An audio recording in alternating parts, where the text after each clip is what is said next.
In many modern societies, democracy is treated as sacred, almost untouchable.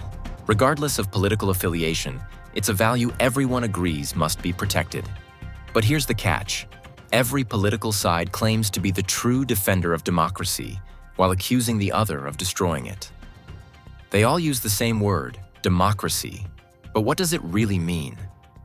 Too often, it feels like democracy is just a buzzword, used to justify values or power without much thought. Surprisingly, this isn't a modern issue. About 80 years ago, a similar trend emerged. Democracy became so glorified that its true purpose was often overlooked. Friedrich Hayek, a renowned economist and political thinker, saw this happening in his time. Hayek, who won the Nobel Prize in Economics in 1974, championed individual freedom, market competition, and limited government intervention. His ideas profoundly influenced leaders like Ronald Reagan and Margaret Thatcher, shaping the competitive, market-driven systems we see today. Today, we'll dive into Hayek's views, not to push any political stance, but to explore his critical insights on democracy's real value. Hayek warned against turning democracy into a fetish. Now, a fetish here refers to blind devotion. Imagine worshiping a spatula as a god. That's a fetish. Normally, objects derive value from their purpose. A car is valuable because it gets you places. Jewelry is valuable because it's beautiful. But a fetish gives intrinsic value to the object itself, detached from any purpose. Hayek believed many people in the 1940s treated democracy this way, as if it were inherently good and the solution to all societal problems. But he argued democracy is only valuable when it serves higher goals, like individual freedom and peace. He wrote, "Our generation talks and thinks too much about democracy and too little about the values it serves. Democracy is essentially a means, a utilitarian device for safeguarding internal peace and individual freedom. As such, it is by no means infallible or certain, nor must we forget that there has often been much more cultural and spiritual freedom under an autocratic rule than under some democracies. And it is at least conceivable that under the government of a very homogeneous and doctrinaire majority, democratic government might be as oppressive as the worst dictatorship. To unpack this, let's revisit the basics of democracy. The Council of Europe defines democracy as a system of governance based on the will of the people. But what does the will of the people even mean? That's where it gets tricky. The Council suggests it's helpful to clarify what democracy is not. It's not a dictatorship ruled by one person, an oligarchy governed by a few, or even simple majority rule. True democracy cannot allow the majority to completely suppress minorities. Theoretically, democracy should reflect everyone's will, but in practice, that's nearly impossible. Most democracies rely on elected representatives, but voting for leaders doesn't mean they'll fulfill public desires. People choose their leaders, but they can't control every decision they make. Take Squid Game Season 2 as an example. When participants vote on whether to leave the death game, your desperate wish to leave doesn't matter if the majority votes to stay. This highlights two key weaknesses of democracy. First, elected leaders may not deliver on public expectations. They could make grand promises during campaigns, only to disappoint after winning.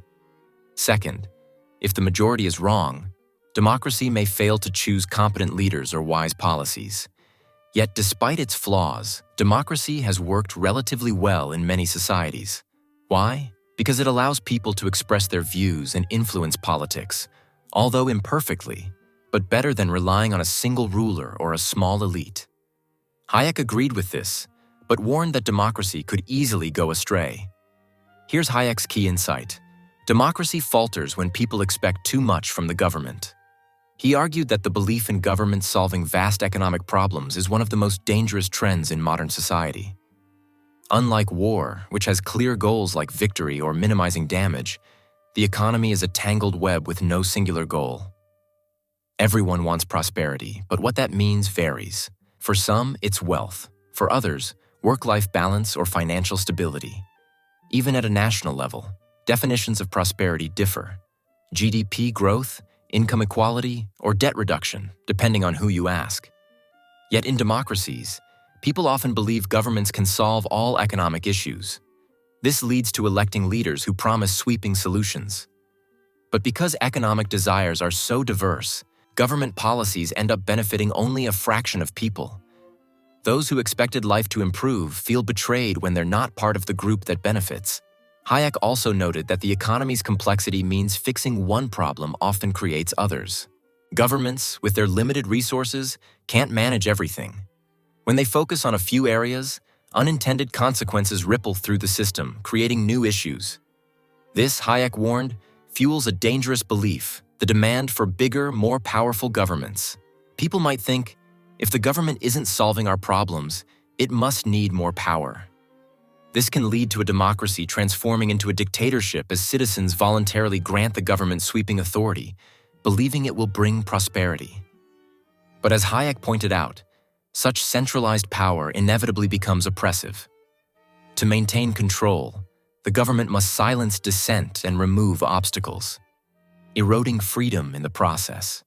What starts as a quest for progress turns into suppression. So, how can we prevent this? Hayek argued that governments should focus on limited, essential roles, like defense and diplomacy, while leaving economic development to individuals and free markets.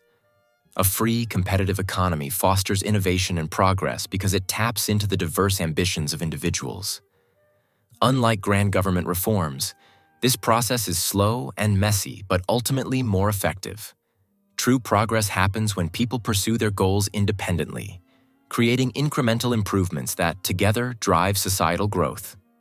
Hayek's warnings are more relevant than ever. Blind faith in government solutions often leads to disappointment, and worse, the erosion of democratic freedoms.